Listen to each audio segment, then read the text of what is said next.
Olá pessoal, graça e paz, tudo bem? Vamos dar continuidade à nossa leitura do livro O Poder da Intercessão de Valnice Milhomes e hoje nós vamos estar iniciando o capítulo 12, intitulado A Força da Perseverança.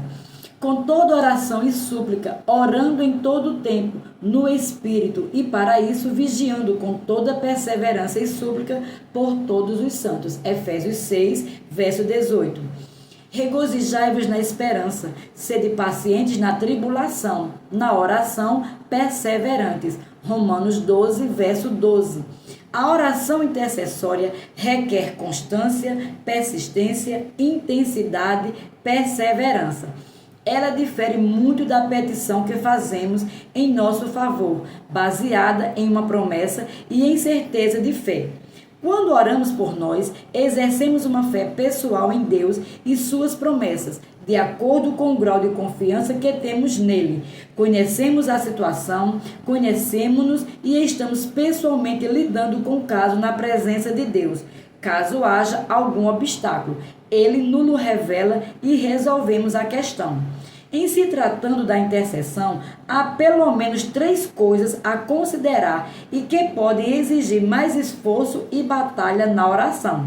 Primeiro, a pessoa por quem oramos pode estar vivendo em incredulidade e desobediência e estamos em bases totalmente diferentes porque nos colocamos no lugar de outros que muitas vezes nem fé têm e dão toda a liberdade para o diabo operar em suas vidas. Podemos exercer fé por nós e receber uma resposta instantânea. Mas exercer fé por outro já tem muitas implicações, especialmente se a pessoa por quem oramos não está sob nossa autoridade, como por exemplo, um filho, cônjuge, ovelha, aluno. 2. Na maioria das vezes, não temos um conhecimento satisfatório da situação, suas causas e tudo quanto envolve o problema, pelo que precisamos de mais tempo para receber do Espírito de Deus a revelação e direção sobre o assunto em pauta. Outras vezes, nada sabemos sobre o assunto, somos apenas movidos por um peso de intercessão. 3. Outra coisa a considerar é a oposição satânica. Quando oramos por nós, estamos vivendo em obediência. Mas na intercessão, oramos por pessoas que estão totalmente sob influência maligna e têm todo tipo de brecha para o inimigo operar livremente. Temos autoridade sobre espíritos malignos, mas não autoridade sobre o espírito do homem. Ele tem uma vontade livre e Deus não o coage. Portanto, há que confrontar essas forças opostas para que saiam do caminho e a pessoa fique livre de sua prisão, a fim de poder tomar uma decisão a favor de Cristo. Isso certamente exige perseverança e muita dependência do Espírito Santo. A intercessão, portanto, não é um tipo de oração que fazemos uma vez e pronto. Podemos exigir muito esforço, muito tempo, muita batalha espiritual e tudo isso demanda perseverança para que a vitória seja alcançada. Há obstáculos a serem removidos e isso exige determinação. O verbo perseverar em grego é proskaterio. Segundo a definição de Strong, em sua concordância exaustiva, significa ser constantemente diligente, atender assiduamente, atender de perto a, atender, dar-se, continuamente, continuar, esperar em, continuamente. Perseverar é persistir e não desistir. Numa expressão popular, persiste, insiste, mas não desiste. O chamado à perseverança. Jesus conta 2 parábolas narradas por Lucas, no livro de Lucas, capítulo 11, verso 5 ao 13, e Lucas, capítulo 18, do verso 1 ao 8, nas quais chama a nossa atenção para a necessidade da perseverança.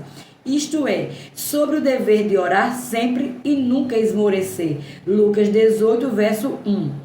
Em ambas há uma dificuldade quanto àquele a quem a petição é feita, mas ele contrasta essa má vontade com a disposição de Deus em nos atender. Não fará Deus justiça aos seus escolhidos, que a Ele clamam dia e noite, embora pareça demorado em defendê-los? Digo-vos que depressa lhes fará justiça. Lucas 18, versos 7 e 8, parte A. Portanto, o problema nunca reside em Deus, para quem a oração dos retos é o seu contentamento. Provérbios 15, verso 8, parte B. A primeira parábola trata de um homem que vai ao seu amigo à meia-noite, quando esse já está dormindo, para pedir emprestado 3 pães, a fim de atender alguém que chegou à sua casa e o encontrou desprevenido, sem ter o que lhe dar de comer. Jesus chama a isso importunação e quer destacar a necessidade desse ingrediente na oração. Importunar é persistir com determinação, a intensidade, com firme propósito de alcançar a resposta. O importuno não admite uma negativa e todo intercessor deve conhecer esse espírito. Jesus aplica a parábola dizendo: por isso vos digo, pedi e dar-se-vos-á, buscai e achareis, batei e abrir-se-vos-á. Pois todo o que pede recebe, o que busca encontra, e a quem bate abrir-se-lhe-á. Qual dentre vós é o pai, que se o filho lhe pedir pão, lhe dará uma pedra? Ou se pedir um peixe, lhe dará uma cobra? Ou se lhe pedir um ovo, lhe dará um escorpião? Ora, se vós que sois maus, sabeis dar boas dádivas aos vossos filhos, quanto mais vosso Pai Celestial. Lucas capítulo 11, verso 9 ao 13. Se estou convencido de que Deus está sempre disposto a me atender e não vejo a resposta chegar, posso ter a convicção de que o bloqueio não está com Ele. Em vez de desistir, conformando-me com a situação que exige mudança, buscarei descobrir onde está o obstáculo. Ele só poderá ser encontrado em mim ou em Satanás, mas nunca em Deus. O obstáculo pode estar em nós. Primeiro, como posso ser a causa da demora numa resposta à oração? Minha falta de preparo ou a não observância dos princípios que regem a oração podem estar na origem dessa demora. Vejamos, por exemplo, algumas dessas exigências. Número 1, contrição. Se o meu povo, que se chama pelo meu nome, se humilhar, orar e me buscar, e se converter dos seus maus caminhos, então eu ouvirei dos céus, perdoarei os meus pecados e sararei a sua terra. 2 Crônicas, capítulo 7, verso 14. Minha intercessão pela pátria exige esse espírito para que alcance o trono. Era esse espírito que estava em Moisés, Ezequias, Daniel, Neemias e tantos outros. 2. Intensidade. Buscar-me-eis e me achareis, quando me buscardes de todo o vosso coração. Jeremias 29, 13. Orações formais em nada resultam. Todavia, as que brotas de um coração cheio de fervor alcançam o trono. 3. Obediência. E aquilo que pedimos dele, recebemos, porque guardamos os seus mandamentos e fazemos diante dele o que lhe é agradável. 1 João capítulo 5, verso 14. Orar sem espírito de obediência é sacrilégio, é querer zombar do Altíssimo.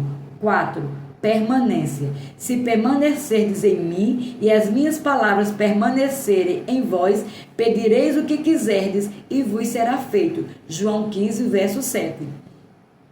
Permanência é comunhão e quem comunga sabe o que está em linha com o seu coração. 5. Fé. Por isso vos digo que tudo quanto pedirdes, crede que recebestes, e será assim convosco. Marcos 11, 24. Ora, sem fé é impossível agradar a Deus, porque é necessário que aquele que se aproxima de Deus creia que ele existe e que se torna galardoador dos que o buscam. Hebreus 11, 6. Peça, porém, com fé, em nada duvidando, pois aquele que duvida é semelhante à onda do mar, sublevada e agitada pelo vento. Não pense tal homem que receberá do Senhor alguma coisa. Tiago capítulo 1, versos 6 e 7. 6 motivos certos. Pedis e não recebeis, porque pedis maus para esbanjardes em vossos prazeres. Tiago 4, versos 3. Suponhamos que uma pessoa está intercedendo pela conversão do marido, mas seu verdadeiro motivo não é o amor ao perdido, mas o desejo de um marido bonzinho que torne sua vida agradável. Esse não é o motivo correto. Alguém ora pela conversão do seu vizinho para que ele não faça mais festas às altas horas da noite, perturbando seu sono. Esse não é o motivo certo. A intercessão que visa benefício próprio e não é movida pelo amor e compaixão de Deus pela outra pessoa é vã. Há muitos obstáculos que podem estar em nós. Examine, por exemplo, o que a Bíblia diz sobre desobediência. Deuteronômio capítulo 1, verso 32, 33 e 45. 1 Samuel capítulo 14, 37 e 38. 1 Samuel capítulo 28, versos 6 e 7. Pecado oculto. Salmos 66, verso 18. Indiferença, Provérbios 1, 28 ao 31. Negligência quanto à misericórdia, Provérbios 21, 13. Desprezo à lei, Provérbios 28, 9. Culpa de sangue, Isaías capítulo 1, verso 15. Iniquidade, Isaías 59, verso 2. Miqueias capítulo 3, verso 4. Teimosia, Zacarias capítulo 7, verso 13. Inconstância, Tiago capítulo 1, versos 6 e 7. Bem, a lista poderia se estender, mas esta basta. E é aqui que a perseverança será uma grande bênção. Deus nos ensinará muitas coisas. A demora nos leva ao quebrantamento, à meditação, à análise, e nessa espera perseverante, quantas vezes o Espírito Santo coloca o dedo na raiz do problema e somos levados ao arrependimento, ao acerto e crescimento em Deus. Ficamos por aqui e continuaremos no próximo vídeo. Sejam abençoados em nome de Jesus.